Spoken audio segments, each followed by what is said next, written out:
Bonjour à tous et bienvenue dans un nouveau numéro du Tour de la question. Aujourd'hui, nous nous interrogeons sur les éoliennes. Faut-il en implanter dans le Berry ? La question se pose alors qu'un collectif regroupant 40 associations opposées aux éoliennes s'est créé en décembre dernier. Son nom, Stop aux éoliennes en Berry. Le Tour de la question, le magazine de la rédaction, RCF. Pour évoquer cette thématique de l'éolienne, nous sommes avec un membre de ce collectif Stop aux éoliennes dans le Berry, Pierre Dumont, président de l'association Mieux Vivre en Bois Chaud. Pierre Dumont, bonjour. Bonjour. Également avec nous en studio, quelqu'un de favorable aux éoliennes, Jacques Pallas, maire de Saint-Georges-sur-Armont, pionnier concernant l'installation d'éoliennes. Jacques Pallas, bonjour. Bonjour. Alain Gourina est également avec nous. Vous êtes maire de Pommiers, mais vous êtes surtout ici en tant que vice-président en charge de l'urbanisme et des travaux à la communauté de communes Aiguzon-Argenton-Vallée de Creuse. Vous avez remis un avis défavorable concernant l'installation d'éoliennes. Alain Gourina, bonjour. Bonjour. Le quatrième invité est plutôt neutre sur principe concernant cette question. Cela dépend des projets. Il est le président d'Indre Nature, Jacques Wigbert, bonjour. Bonjour. Messieurs, commençons ce tour de la question par un tour de table. Si vous deviez donner un argument, le principal, qui expliquerait pourquoi vous êtes favorable ou non aux éoliennes, quel serait-il ? Alain Gourina. En ce qui nous concerne, comme vous l'avez dit, en tant que vice-président de la communauté de communes Aiguzon-Argenton, nous avons émis un avis défavorable. Et votre question est parfaitement bonne parce que faut-il implanter des éoliennes dans le Berry ? Alors sur notre territoire, nous ne voulons pas d'éoliennes pour une bonne raison. Nous avons axé le programme de développement de notre secteur Vallée de la Creuse où nous bénéficions de tout un tas de sites remarquables. Donc absolument, il était hors de question. Et l'ensemble des 21 communes donc se sont prononcés, je veux dire, contre ceci. Donc d'où votre question pertinente, faut-il implanter des éoliennes ? Pas partout dans notre Berry. Jacques Pallas, votre principale motivation pour avoir décidé d'implanter des éoliennes à Saint-Georges-sur-Arnon, c'était pour quelle raison ? En tant qu'élu, nous avons été confrontés à une demande d'implantation de parcs éoliens. Et donc avec le conseil municipal, on s'y est intéressé et puis on a bien vu qu'effectivement l'implantation de parcs éoliens concernait 3 axes que nous sommes en tant qu'élus obligés de développer, qui sont les économies d'énergie, la réduction de gaz à effet de serre et le développement des énergies renouvelables. Donc nous sommes allés en visiter, nous avons fait beaucoup de choses et puis nous avons pris la décision donc d'implanter un parc éolien après avoir consulté la population, bien entendu. Pierre Dumont, en tant que membre du collectif Stop aux éoliennes dans le Berry, vous êtes forcément de l'avis opposé ? Je suis opposé à l'implantation d'éoliennes, ça certainement, dans le bois-champ méridional et notamment dans un triangle que je considère comme un joyau de notre culture et de notre patrimoine paysager, qui est un grand triangle globalement compris entre Montlevic à l'est, Saint-Gauthier à l'ouest et le site emblématique de Fréchines et de Crozant au sud. Au départ, je me suis opposé à un premier projet qui était prévu sur la commune d'Orsène, qui est toujours d'ailleurs prévu, contre lequel je me bats avec l'association que j'ai créée il y a une dizaine d'années maintenant, bec et ongle, c'est vrai. Et puis l'étude et l'examen de ce projet m'a amené à m'intéresser véritablement aux problèmes de l'éolien en général. Et ma réflexion a dépassé les frontières de notre bois chaud méridional et ça m'a amené à rédiger récemment un livre, enfin co-rédiger un livre, qui est un livre effectivement d'opposition au développement de l'éolien, pour des raisons que je vous exposerai tout à l'heure si vous me posez la question. Eh bien, nous verrons cela. Jacques Hubert, vous, cela dépend des projets éoliens. Qu'est-ce qui fait pencher la balance d'un côté ou de l'autre ? Alors, d'abord, on m'avait présenté tout à l'heure comme ayant une position neutre. Non, nous ne sommes pas si neutres que ça. Le fond de la position de notre association, c'est d'être favorable aux énergies renouvelables, parce qu'il y a une urgence globale qui est une urgence climatique et qui oblige à réduire, si on veut, tout simplement un avenir. C'est une question d'avenir, c'est pas une question, on va dire, de conjoncture.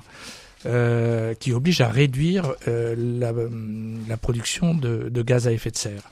Et comme pour nous, le nucléaire n'est pas une alternative raisonnable, eh bien, nous sommes effectivement sur le principe favorable aux énergies renouvelables. Cela étant, nous sommes aussi confrontés à un deuxième enjeu, tous globalement, qui est celui de l'érosion de la biodiversité. et qui est elle aussi, on va dire, extrêmement importante et assez dramatique. Au cours du débat, je vous donnerai éventuellement un certain nombre de chiffres, il y en a beaucoup, mais pour qu'on mesure effectivement l'importance de ce phénomène. Et pour nous, il n'est pas question de résoudre un problème sur le dos d'un autre. Donc, au cas par cas, nous réservons le droit de donner des avis défavorables sur tel ou tel projet si nous considérons que l'aspect biodiversité n'a pas été pris en compte ou insuffisamment pris en compte. Donc effectivement, il peut nous arriver, et nous l'avons fait récemment sur 2 projets dans l'Indre, de nous prononcer défavorablement sur certains projets quand nous considérons que l'enjeu biodiversité n'est pas pris en compte ou est négligé. Alors on a dit il y a peu un collectif regroupant 40 associations opposées aux éoliennes dans le Berry s'est créé. Pierre Dumont, vous en faites partie avec votre association Vivre en Bois Chaud. Pourquoi s'être rassemblés contre les éoliennes ? Eh bien parce que nous nous sommes aperçus que ces associations se sont créées au fil de l'eau à l'occasion chacune d'un projet. Pendant des années, on a vu des gens se battre avec des moyens de fortune, chacun dans son petit coin. Et ils étaient très peu écoutés. Il avait une omerta médiatique sur l'opposition à l'éolien. Il était vertueux d'être pro-éolien. Pour des raisons qui ne sont pas des raisons méprisables, nous considérons simplement que nous sommes d'ailleurs, je rejoins parfaitement Monsieur le Président d'Indre Nature, nous sommes tout à fait attachés à la lutte contre l'émission de gaz à effet de serre et en particulier attachés au respect de la biodiversité. Et croyez-moi, à titre personnel, dans mon petit coin du Bas-Berry, je suis forestier, apiculteur et un farouche défenseur de la protection de la nature. Donc là-dessus, il n'y a pas d'équivoque. Nous considérons simplement que les moyens ne sont pas adaptés à l'objectif. Je considère personnellement que l'éolien ne répond pas au très légitime combat contre l'émission de gaz à effet de serre. C'est mon point de vue. Et c'est ce que j'explique dans le livre. Eh bien, tout simplement parce que on mélange 2 choses. Il y a ce très légitime combat de la lutte contre l'émission de gaz à effet de serre. Et puis, il y a un autre combat dont on fait un amalgame, qui est l'opposition au nucléaire. On a le droit d'être opposé au nucléaire. Il y a des raisons d'être opposé au nucléaire. Mais mélanger les choses, ça n'est d'abord ni très honnête, ni surtout très efficace. Nous avons aujourd'hui en France la production énergétique la plus saine et la moins carbonée d'Europe, et même de tous les pays industrialisés. Pourquoi ? Parce que notre production énergétique, électrique en particulier, repose sur le nucléaire et sur l'hydraulique en très grande majorité. Après, on peut n'être pas d'accord avec le nucléaire, mais au moins, quand on parle de production de gaz à effet de serre, ne mélangeons pas les choses. Le vrai constat, et personne ne pourra le contester, c'est qu'aujourd'hui, grâce au nucléaire et grâce à l'hydroélectricité, notre production électrique n'émet pas de gaz à effet de serre et de CO2. Voilà, ça c'est un constat. Après, on dit qu'il faut développer des énergies alternatives, des énergies renouvelables. Je suis tout à fait d'accord avec ça. Je suis d'ailleurs, dans mon entreprise, j'ai assez lourdement investi dans le photovoltaïque, et notamment dans le service au photovoltaïque. Donc je ne suis pas du tout opposé aux énergies renouvelables. En revanche, pour des raisons, alors je réponds précisément à votre question, l'énergie éolienne, comme chacun sait, et comme le photovoltaïque aussi d'ailleurs, est une énergie alternative. Il est couramment admis qu'un parc éolien ne produit, bon an, mal an, que environ à 23% de sa capacité. Donc déjà, quand on annonce des chiffres de production électrique, on vous dit avec un parc éolien, on va alimenter une ville de 10 000 habitants, c'est très généralement faux. C'est-à-dire que ça serait le cas si ça tournait 24 heures sur 24, 365 jours par an, ce qui n'est pas le cas.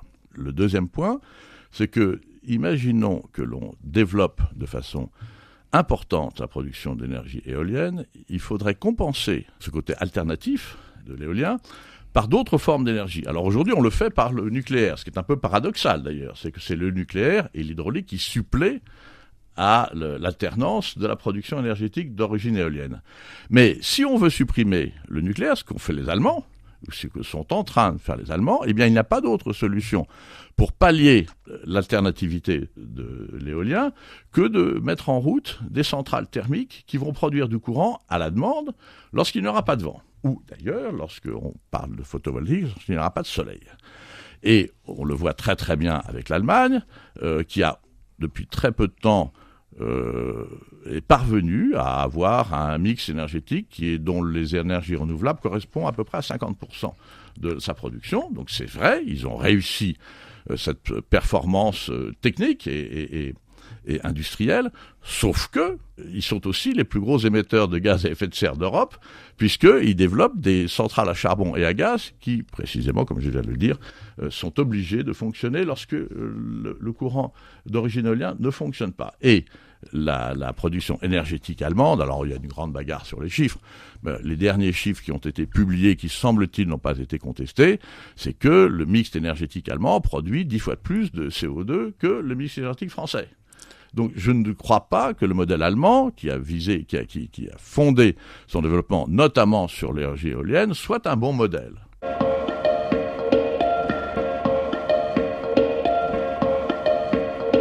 Jacques Pallas, depuis 2009, il y a 14 éoliennes qui produisent l'énergie électrique sur votre commune. Est-ce qu'on peut dire que vous êtes un pionnier ? Écoutez, je suis annoncé comme cela. En tout cas, ce qui est sûr et certain, c'est que le premier parc éolien en Berry, il était effectivement sur ma commune de Saint-Georges et de Migny. Voilà. Alors, Monsieur Dumont a annoncé plein de choses. Je pense qu'on sera d'accord. Il faut contrôler tout ce qu'il dit, mais on est bien d'accord qu'aujourd'hui, on n'est pas ça. Parce que j'aurais pu amener des dictionnaires de résultats. Nous, on a été confrontés à Saint-Georges-sur-Arnon, donc en janvier 2005, à un projet de parc éolien. Et Monsieur Dumont et messieurs, nous avons consulté la population. Nous avons fait des réunions publiques, tout le monde a été informé, il y a eu une commission d'enquête publique, il y a eu des objections, on a modifié 3 fois les permis de construire et le parc que nous avons construit, auquel nous avons participé, il correspond effectivement aux sentiments partagés par l'ensemble de la population. Et ça, c'est le rôle premier d'un maire et d'un conseil municipal. Il ne peut pas y avoir.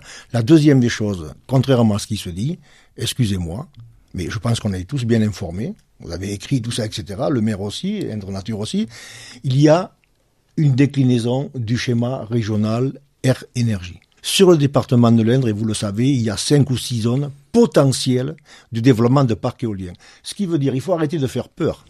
Il n'y en aura pas dans la vallée que vous dites. Il n'y en aura pas devant le château de Valençay.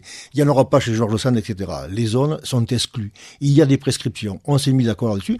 Et puis, parce qu'il y a des questions d'environnement, de paysage, de Natura 2000, etc., etc. Donc, de ce côté-là, il faut arrêter. On connaît les zones. Alors, est-ce que les zones, elles sont chargées, surchargées ? Il y a un débat. Effectivement, il faut regarder. Il faut voir. Voilà. Maintenant, la particularité de Saint-Georges, monsieur, c'est que on a un retour d'expérience. Quand j'entends que ça produit pas tout ça, etc. Écoutez, on a fait un effort incroyable dans la Champagne-Berrichonne. Les collectivités ont acheté 5 éoliennes. Je suis au conseil d'administration. Nous avons dépensé 15,2 millions d'euros. Croyez-moi, si le résultat, c'est-à-dire quand il y a du vent, quand ça produit et quand on revend à EDF, si le résultat n'était pas positif, je vous assure que on serait, comme on dit, dans les choux. Ce qui n'est pas le cas. Mais ça nous permet de répondre à de nombreuses questions par rapport à cette gestion de parc éolien. Alors, le parc, très simplement, il y a 19, 46 mégawatts, je m'excuse, monsieur, mais ça produit, donc depuis octobre 2009, ça produit l'équivalent de la ville d'Issoudun. C'est-à-dire 14 000 habitants, que ce soit l'électricité, que ce soit le chauffage, que ce soit l'industrie. C'est imparable. On peut dire ce que l'on veut, mais ça... Et je suis d'accord avec vous. Quand il n'y a pas de vent, ça ne produit pas. Mais vous savez, c'est pas particulier à l'éolien. Quand il n'y a pas de soleil, excusez-moi, la nuit, ça ne produit pas. Quand le barrage d'Aiguizon, on a des problèmes d'étiage et tout, etc., écoutez, on n'ouvre pas les vannes. Quand le nucléaire, c'est en panne ou quand c'est en révision, ça ne produit pas. Simplement, moi, je n'oppose pas les avantages et les inconvénients. Oui, il y en a, quel que soit, donc, dans la mixité énergétique. Voilà. Voilà ce que je voulais dire. Mais la deuxième des choses, il faut qu'on arrête, donc, de faire peur. Voilà. Parce qu'il n'y en aura pas partout. Voilà. Ce qu'il faut surtout, puisque c'est l'élu qui parle, quand on est confronté, donc, à ce genre de questions, à ce genre de problèmes, à ce genre de projets, il faut que l'on réfléchisse. Et aujourd'hui, il me semble-t-il, il y a, d'abord, ça fait 30 ans que ça existe, il y a un retour d'expérience qui est extrêmement positif et qui doit servir, donc, effectivement, à développer ou pas.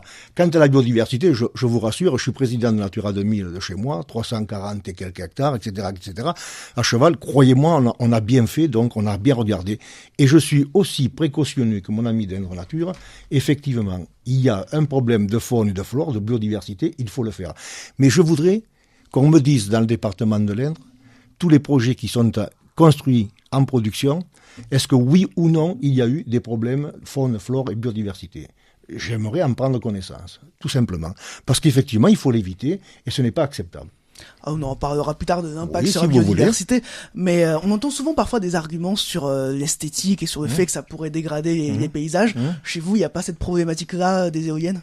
Mais non, pendant 5 ans, on a consulté la population, et puis maintenant, le parc, il est construit, il est en fonctionnement. Imaginez, mettez-vous à la place d'un maire qui a donné l'autorisation avec son conseil municipal à construire un parc éolien. Si effectivement les gens fuyaient, si les gens vendaient, etc., ça serait dramatique. Je fais observer, quand je suis devenu maire, on était 317 habitants. On est passé à 636. Donc, première des choses, quand je dis que je suis un maire heureux, écoutez, j'ai pas fait fuir, bien au contraire. Voilà. Et non seulement, on en a 19, et on va mettre 11 de plus. Et croyez-moi, si on en met 11 de plus, c'est qu'il y a une acceptation sociale du projet, tout ça, etc. Sinon, on ne pourrait pas. Alors après, il y a une question, effectivement, c'est le paysage. Et oui, c'est la question. Ça plaît pas. Et chacun y va de son couplet. Voilà. On a modifié le paysage. Alors c'est accepté ou pas, etc. Mais vous savez, l'homme, il a toujours modifié le paysage. La question est de savoir, c'est pour en faire quoi. Voilà. Il faut l'accepter. Mais venez chez moi de la Champagne-Berrichonne. Vous savez, des poteaux, des câbles électriques, de la publicité, il y en a. Et moi, je suis sensible à cela. Voilà. Mais aujourd'hui, elles sont là. On n'est pas dans un territoire bocager. Voilà. Moi, je confirme personnellement que c'est accepté et que ceux qui l'acceptent pas, ils me disent, Monsieur le maire, on s'est accoutumé. Et donc c'est intéressant. Alain Gorina, vous, c'est cette problématique de l'esthétique et du risque de faire fuir des touristes qui vous préoccupe sur cette question de l'éolienne? Comme je l'ai dit en préambule, effectivement, tout le monde est conscient, nous, au niveau de notre communauté de communes, nous avons des paysages qui ne sont pas du tout les mêmes que ceux de Saint-Georges-sur-Arnon. Je comprends les arguments de Monsieur Pallas, qui lui, sur son secteur, a un type de paysage. C'est un charmant village, Saint-Georges-sur-Arnon, mais ça n'a rien de comparable avec notre vallée de la Creuse, la vallée des Peintres. Et quand on parle de la vallée de la Creuse, et c'est tout autour de la vallée de la Creuse, nous sommes les zones les plus touristiques avec Valençay, La Châtre, donc et la vallée de la Creuse. Donc c'est un prolongement de toute cette vallée de la Creuse qui va Saint-Gauthier, bien au-delà. Les projets, notamment sur celui où nous nous battons au niveau communal, qui est le projet sur l'implantation sur la commune d'Orsène, mais qui en réalité est limitrophe de notre commune, et la seule commune qui est impactée, c'est la commune de Pommiers. Il est bien évident que les habitants, donc il y a eu accord, et j'en suis heureux pour Saint-Georges-sur-Arnon, ce n'est pas le cas chez nous.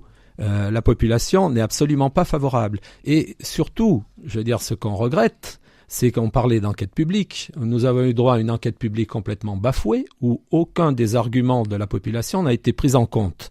Donc on ne peut pas parler d'enquête publique. On veut essayer d'imposer, on ne laisse pas la population s'exprimer. Donc comment avoir confiance, je veux dire, dans ce genre de choses? Encore une fois, je suis plutôt à fibre écologique.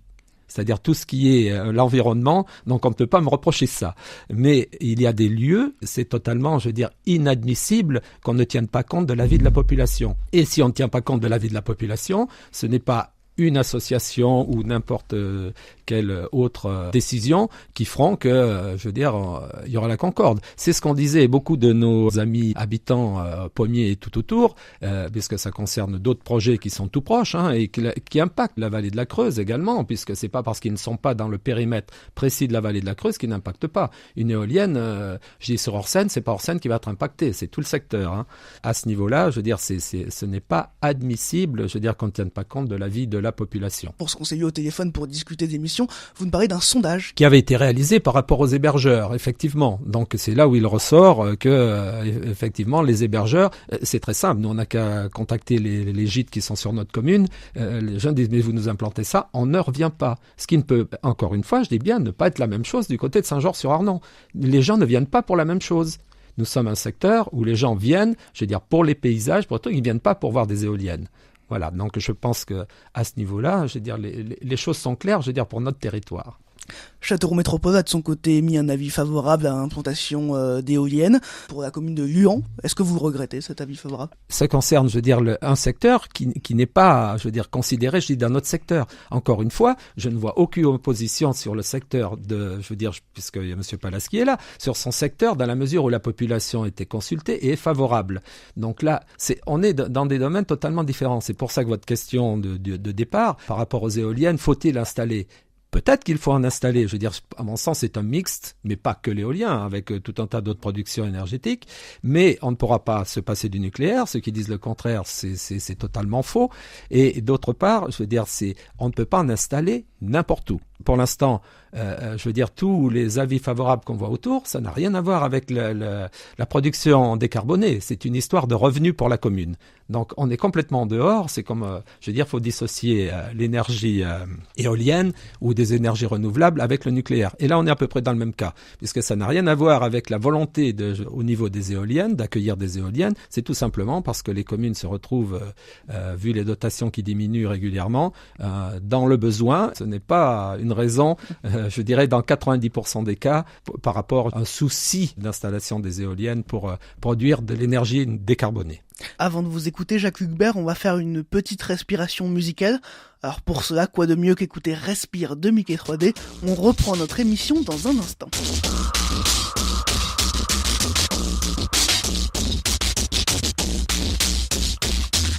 Approche-toi petit, écoute-moi gamin. Je vais te raconter l'histoire de l'être humain. Au début y'avait rien, au début c'était bien. La nature avançait, y'avait pas de chemin. Puis l'homme a débarqué avec ses gros souliers, des coups de pied dans la gueule pour se faire respecter. Des routes à sens unique qu'il s'est mis à tracer. Les flèches dans la plaine se sont multipliées, et tous les éléments se sont vus maîtrisés. En 2 temps 3 mouvements l'histoire était pliée. C'est pas demain la veille qu'on fera marche arrière. On a même commencé à polluer les déserts. Il faut que tu respires, et ça c'est rien de le dire. Tu vas pas mourir de rire, et c'est pas rien de le dire. D'ici quelques années on aura bouffé la feuille, et tes petits-enfants ils n'auront plus qu'un œil. En plein milieu du front ils te demanderont pourquoi toi t'en as 2, tu passeras pour un con. Ils te diront comment t'as pu laisser faire ça. T'auras beau te défendre, leur expliquer tout bas. C'est pas ma faute à moi, c'est la faute aux anciens. Mais y aura plus personne pour te laver les mains. Tu leur raconteras l'époque où tu pouvais manger des fruits dans l'herbe, allongés dans les prés. Y avait des animaux partout dans la forêt. Au début du printemps, les oiseaux revenaient. Alors voilà petit l'histoire de l'être humain. C'est pas joli et je connais pas la fin. T'es pas né dans un chou mais plutôt dans un trou qu'on remplit tous les jours comme il faut sa purin. Il faut que tu respires, et ça c'est rien de le dire. Tu vas pas mourir de rire, et c'est pas rien de le dire. Il faut que tu respires, c'est demain que tout empire. Tu vas pas mourir de rire, et ça c'est rien de le dire. Il faut que tu respires, il faut que tu respires, il faut que tu respires, il faut que tu respires. Le tour de la question, le magazine de la rédaction. RCF. Respire de Mickey 3D sur RCF en Berry pour parler de la question des éoliennes dans le Berry. Nous sommes avec Pierre Dumont, président de l'association Mieux Vivre en Bois-Chaud, Jacques Pallas, maire de Saint-Georges-sur-Arnon, Alain Gorina, vice-président en charge des travaux et de l'urbanisme dans la communauté de communes Argenton-Aiguzon-Val-de-Creuse et Jacques Hugbert, président d'Indre Nature. Jacques Hugbert, justement, vous souhaitiez réagir à ce qui a été dit depuis le début. Alors d'abord, permettez-moi, et de façon un peu ironique, un élément de satisfaction, c'est que je vois qu'autour de la table, tout le monde est plus écolo les uns que les autres, donc c'est très bien. D'une part, je les invite du coup à soutenir une association comme la nôtre, mais d'un autre côté, je m'étonne que l'environnement soit si maltraité, alors que tout le monde fait assaut d'écologie, et c'est pas simplement autour de cette table, c'est un peu général. Dès qu'on parle d'écologie, tout le monde est d'accord, mais en fait, dans les faits, ça suit pas toujours. Deuxième remarque, je remercie monsieur Dumont, et sans vouloir polémiquer directement avec lui, m'a conforté dans le sentiment que nous avions, nous, qu'une bonne partie de la position des gens qui sont par principe opposés à l'éolien sont favorables au nucléaire. Or, effectivement, je pense qu'il faut lier les deux parce que le nucléaire n'est pas une solution durable pour... alors c'est pas le Berry, c'est pas la France, c'est l'humanité. Le nucléaire nous met en face de problèmes de gestion des déchets de façon monstrueuse, puisque ça va s'étaler sur des milliers de générations. Je ne sais pas quel pari on peut faire aujourd'hui sur les générations qui seront présentes dans 100 000 ans, comment elles vont pouvoir gérer les déchets que nous leur aurons laissés enfouis je ne sais où ni je ne sais comment. D'autre part, je rappelle que c'est une énergie qui est bâtie sur une industrie qui est incapable aujourd'hui de recycler non seulement ces matériaux, mais même ces installations. Aujourd'hui, aucune centrale nucléaire n'a été totalement déconstruite et recyclée. On ne sait pas, la première centrale nucléaire en France, qui est celle de Brennilis, pour laquelle on a commencé le recyclage, il n'est toujours pas fini aujourd'hui. Et donc, lorsqu'on aura des énormes installations, ça va durer combien de temps? Et ces coûts-là sont extrêmement importants. Or, c'est des coûts qu'on fait supporter aux générations qui viennent. Donc, on peut dire aujourd'hui tout ce qu'on veut sur le coût des autres énergies. En fait, on creuse la dette pour les générations futures avec l'éolien. Autre point concernant la biodiversité, là c'est par rapport à ce qu'a dit Jacques Pallas.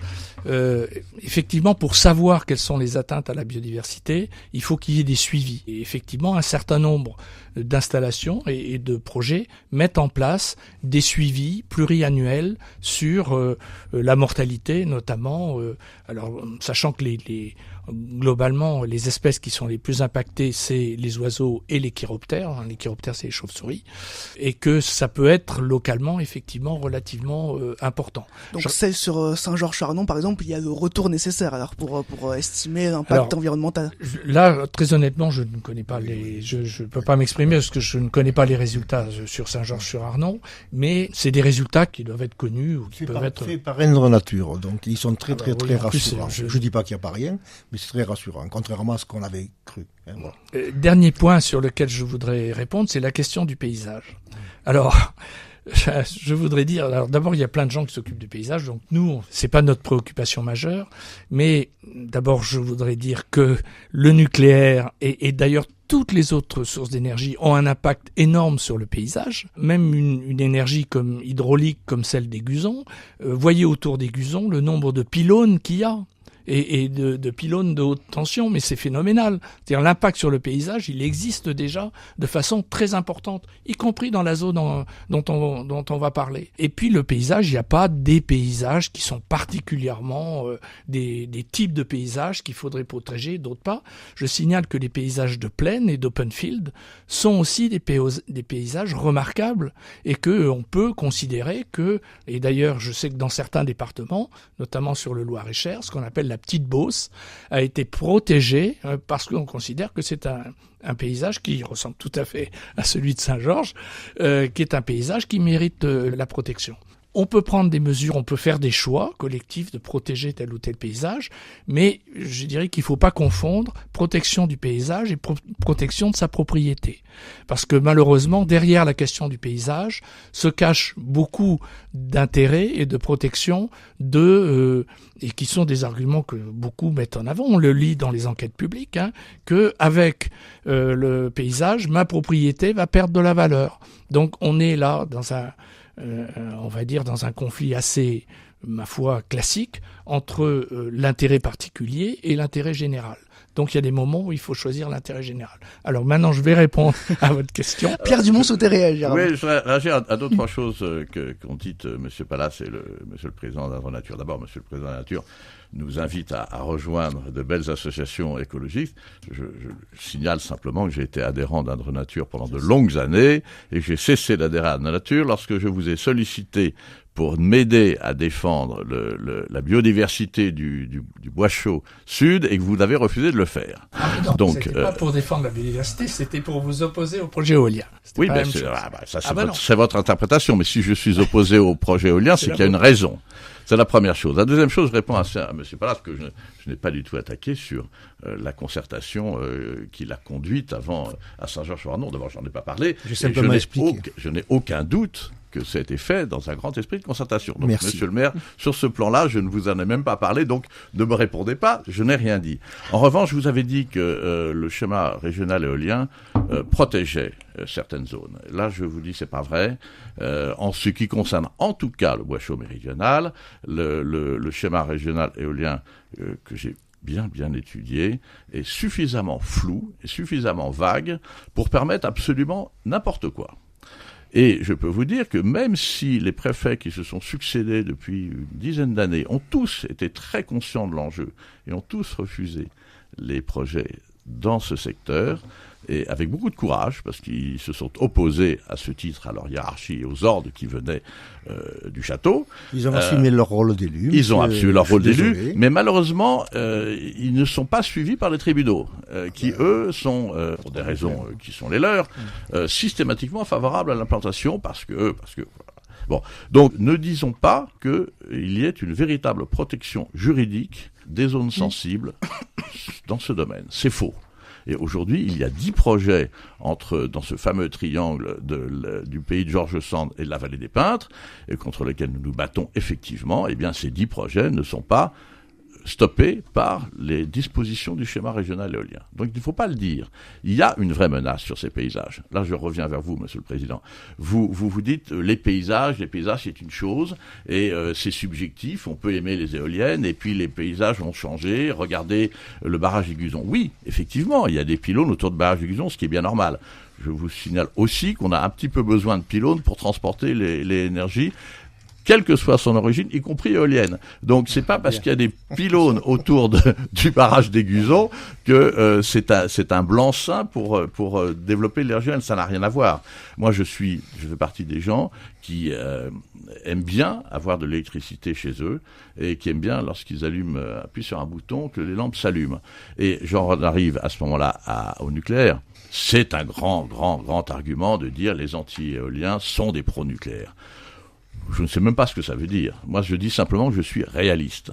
Et je constate simplement aussi que l'électricité française est encore aujourd'hui produite à 70% par des centrales nucléaires. Alors, je veux bien qu'on les arrête du jour au lendemain, mais il va falloir faire marcher les producteurs de chandelles. Je pense qu'il faut être simplement réaliste. Il faut se dire, c'est très vertueux de supprimer le nucléaire. Moi, tout le monde en rêverait. Le problème du recyclage des déchets nucléaires est un vrai problème. Personne ne le nie.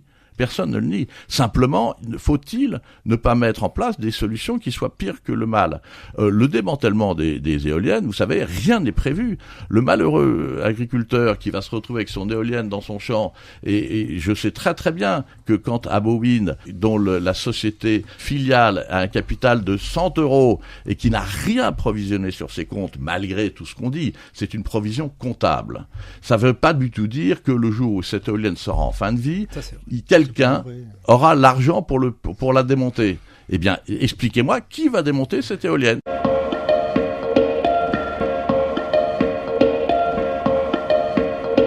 On va avancer ce débat, on va revenir sur la question de la biodiversité avec Jacques Hubert. Vraiment, l'impact sur le mode de vie des animaux, est-ce que pour vous il est important ? Oui, il peut être extrêmement important. Je l'ai cité tout à l'heure, pour 2 catégories d'espèces.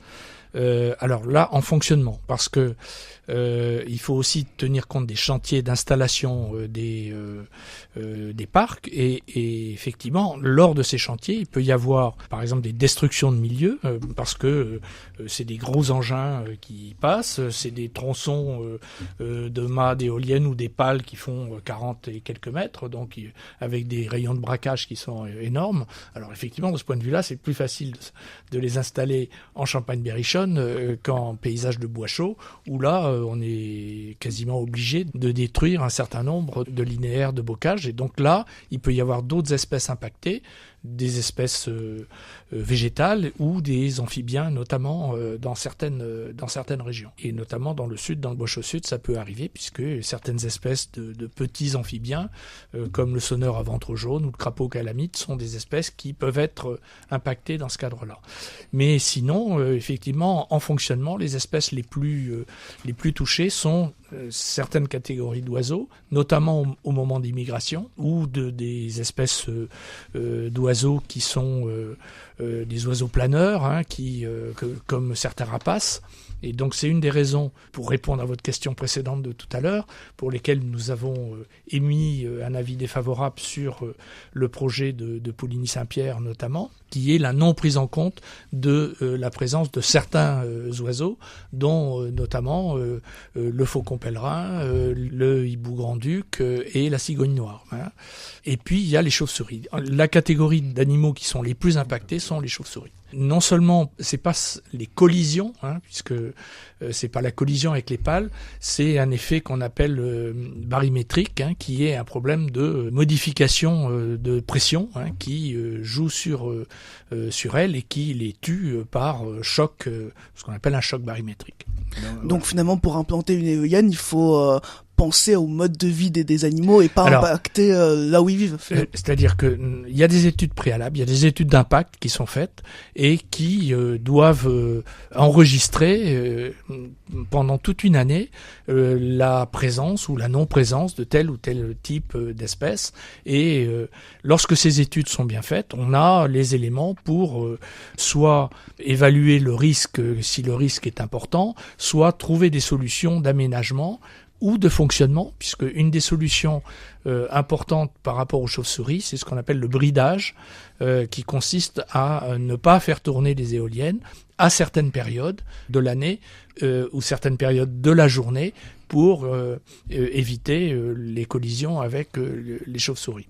Donc il y a des solutions, y compris en fonctionnement. C'est pas forcément parce qu'on a trouvé une espèce que tout d'un coup on va supprimer, on va dire on peut pas implanter un parc éolien. Non, il faut voir comment les parcs sont orientés, quelles sont les mesures envisagées en matière de bridage par exemple ou de fonctionnement. C'est pour ça que sur un certain nombre de parcs, ça nous est arrivé de rentrer dans une phase de discussion et de négociation avec les promoteurs pour faire évoluer leurs projets et pour faire évoluer les paramètres de fonctionnement. Et un certain nombre de promoteurs se plient parfaitement à la règle et c'est inscrit dans l'arrêté d'autorisation et donc ils ne peuvent pas y déroger.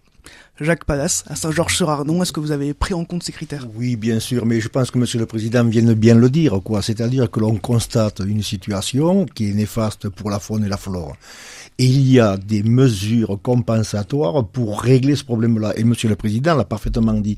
Mais je rajouterai que si ces mesures ne sont pas écrites dans l'enquête publique, dans le rapport, je m'excuse, et on peut vous citer des exemples, le permis de construire ne sera pas donné. C'est clair et précis. On ne peut pas. Voilà, c'est la loi, c'est une obligation. Il y a l'ADRAL, il y a le préfet, il y a tous les services, etc. Ce que je voulais simplement dire quand même, hein, parce que il y a des choses qui sont avancées. On a peur que, etc., etc. Moi, sur le département de l'Indre, il y a 6 zones potentielles d'accueil de parcs éoliens. Il y a une seule zone. C'est la zone Champagne et Berrichonne, où c'est qu'on a mis des parcs éoliens. Partout ailleurs, convenez-en, où c'est refusé, où c'est attaqué, et en tout cas, il n'y a pas une éolienne qui est construite. On est d'accord là-dessus. Il n'y a pas. Non mais je dis voilà. Non mais attendez, j'ai les chiffres là sous les yeux. Donc voilà, mais c'est une garantie. Non mais attendez, c'est une garantie qu'effectivement chaque projet est étudié et réfléchi, qu'il y a les services d'État, qu'il y a les services de la commune, qu'il y a le service Indre Nature, etc. Et puis les associations de défense, où c'est que tout ça s'est examiné et ça ne se fait pas comme ça. Moi je dis un chiffre, vous pouvez contrôler. Hein. Il y a 40% de projets de parcs éoliens sur le département qui sont refusés. Donc c'est une bonne chose en même temps. C'est un signe de garantie. Il nous reste peu de temps. Jacques, juste sur les retombées économiques des éoliennes à Saint-Georges-sur-Arnon. Oui. Qu'est-ce que ça vous a permis de faire ces éoliennes ? Oui. Alors d'abord la première des choses, moi je m'excuse, mais c'est pas la ressource aux recettes fiscales, ce n'est pas spécifique au parc éolien. Moi quand sur ma commune j'ai une industrie qui vient, quand j'ai un commerce qui s'installe, je suis très content parce qu'effectivement il y aura des recettes fiscales pour mon budget. foncier. Donc ce n'est pas spécifique au parc éolien. Et je ne partage pas l'idée que les maires le font exclusivement pour des recettes fiscales. Non. Jacques Pallas, il y a la planète, oui, il y a la planète, j'y arrive, il y a la planète, et effectivement, et heureusement, ça fait des recettes. Eh bien, sur la commune de Saint-Georges, ça fait 144 000 € tous les ans.